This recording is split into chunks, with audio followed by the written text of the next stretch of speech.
Today program is the given number is Armstrong number or not. Armstrong number అంటే ఏంటి?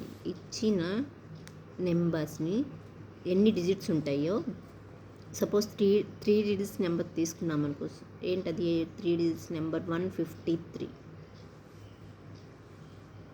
ఎన్ని digits ఉన్నాయి? 3 digits ఉన్నాయి. సో 3 డిజిట్స్ ఉన్నాయి కాబట్టి ఒక్కొక్క నెంబర్ని 3 టైమ్స్ మల్టిప్లై చేసి అండ్ ఒక్కొక్క నెంబర్ని 3 టైమ్స్ మల్టిప్లై చేసి యాడ్ చేయాలి. ఆ వచ్చే నెంబర్ కూడా సేమ్ నెంబర్ అయి ఉండాలి. అట్లాంటి వాటిని ఆమ్స్ట్రాంగ్ నెంబర్ అని అంటారు. అది జావా ప్రోగ్రామ్ ద్వారా చూద్దాం. ఇంపోర్ట్ జావా యుటిలిటీ డస్టర్ అనే ప్యాకేజీని ఇంపోర్ట్ చేసుకున్నాం. క్లాస్ మెయిన్ మెథడ్ తీసుకున్నాము. అందులో వేరియబుల్స్ తీసుకున్నాము. ఇంటూ st=0 ఆర్ సి అనే వేరియబుల్స్ తీసుకున్నాము. And system.out.print enter any number. మనం ఇచ్చిన నెంబర్ కీబోర్డ్ ద్వారా తీసుకోవడానికి స్కానర్ క్లాస్ యూస్ చేసాం. ఆ స్కానర్ క్లాస్కి ఆబ్జెక్ట్ క్రియేట్ చేసాం. స్కానర్ r=న్యూ స్కానర్ system.in. ఇదేంటి?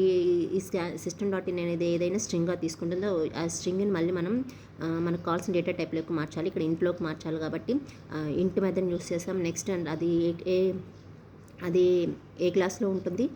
స్కానర్ క్లాస్లో ఉంటుంది కాబట్టి స్కానర్ క్లాస్ ఆబ్జెక్ట్ ద్వారా కాల్ చేసాం. సో ఇదేం చేస్తుంది? ఈ నెక్స్ట్ ఇంట్ మెథడ్ ద్వారా తీసుకున్నాం ఇంటీజర్ని మనం ఎన్లో స్టోర్ చేసుకున్నాం. అంటే మనం ఇచ్చిన నెంబర్ అనేది ఎన్లో స్టోర్ అవుతుంది. ఈ ఎన్ని మళ్ళీ సీకి అసైన్ చేసాం. సో ఇప్పుడు ఎన్లో ఎంతైతే ఉందో అదే సీలో ఉంటుందన్నమాట. ఇప్పుడు కండిషన్ చెక్ చేయాలి. ఇప్పుడు ఇచ్చిన నెంబర్ అనేది 0 కన్నా పెద్దదిగా ఉండాలి. అప్పుడు మనం వైల్ లూప్లోకి ఎంటర్ అవుతాం. ఎంటర్ అవ్వగానే చూడండి, ఇక్కడ ఇచ్చిన నెంబరు n కన్నా పెద్దదిగా ఉండాలి. సో వైల్ లూప్లోకి ఎంటర్ అవుతాం. r=n mod by 10. సో ఇచ్చిన నెంబర్ ఏంటి ఇక్కడ? 153.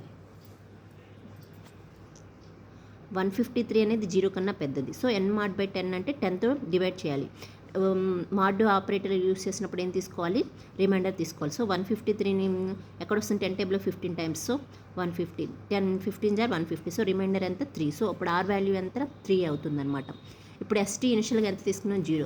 st=r plus st. సో ఇక్కడ రిమైండర్ ఎంత వచ్చింది? r value 3. సో 3ని 3 టైమ్స్ మల్టిప్లై చేసి దానికి stకి యాడ్ చేయాలి. సో 3 × 3 + 0. ఇనిషియల్గా ఎంత ఉంది? 0. సో ఎంత వస్తుంది? st అనేది 27 వస్తుంది. సో n ఇప్పుడు n అంటే ఏం తీసుకోవాలి? బై 10 అన్నారు. అంటే ఇక్కడ ఏం కోషెంట్ తీసుకోవాలి. ఇప్పుడు n వాల్యూ ఎంత అవుతుంది? 50. మళ్ళీ లూప్ అనేది రిపీట్ అవుతుంది. ఇప్పుడు 15 > 0 నెక్స్ట్ ఇటరేషన్ అనమాట. అప్పుడు మళ్ళీ r=n mod by 10. సో ఇప్పుడు 10తో 15 డివైడ్ చేస్తే ఎంత వస్తుంది?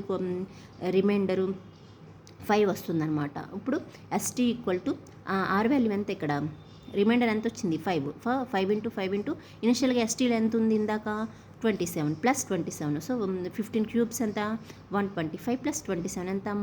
153. సో stలో ఎంత ఉంది? 153. ఇప్పుడు n వాల్యూ ఎంత? n ఎంత వచ్చింది? కోషెంట్ 1. So n value 1. మళ్ళీ లూప్ అనేది రిపీట్ అవుతుంది. ఇప్పుడు 1 > 0 కండిషన్ ట్రూ. మళ్ళీ ఇక్కడ ఏంటి? r=n mod by 10 అంటే r వాల్యూ ఎంత ఉంది? ఇక్కడ 1. r=n by 10 అన్నాం కాబట్టి n వాల్యూ ఎంత? 1ని 10తో డివైడ్ చేస్తే 10 zeros. సో ఎంత? రిమైండర్ ఎంత వస్తుంది? 1 వస్తుంది. సో r= ఎంత? ఇక్కడ 1. st r × r అంటే 1 × 1 ఇనిషియల్గా stలో ఎంత ఉంది? ఇందాక 152. సో 152 + 1 ఎంత? 153. సో మళ్ళీ n = n by 10. n by 10 అంటే ఏం తీసుకోవాలి? కోషెంట్ ఎంత? 0. మళ్ళీ మళ్ళీ లూప్ రిపీట్ అవుతుంది. 0 > 0 కండిషన్ ఫెయిల్. ఇక్కడ కండిషన్ అనేది ఫెయిల్ అవుతుంది అనమాట. ఈ విధంగా ఇటరేషన్ జరుగుతుంది. ఈ విధంగా కండిషన్ ఫెయిల్ బయటకు వచ్చినప్పుడు ఇప్పుడు ఫైనల్గా stలో ఎంత ఉంది? 153. సో ఇప్పుడు చెక్ చేస్తామన్నమాట. ఇనిషియల్గా మనం అసైన్ చేసాం కదా, ఇక్కడ st రాయాలి, నాట్ n. ఇనిషియల్గా మనం ఏం అసైన్ చేసాము? n వాల్యూ cకి అసైన్ చేసాం. ఎందుకంటే ఇక్కడ n మారుతూ వచ్చింది కాబట్టి. సో ఇక్కడ c వాల్యూ ఎంత? 153. stలో ఫైనల్గా ఎంత ఉంది? 150. సో ఈ రెండు equal. So given number is Armstrong number. అలా రెండు ఈక్వల్ కాకపోతే అదేంటి? Not a Armstrong number.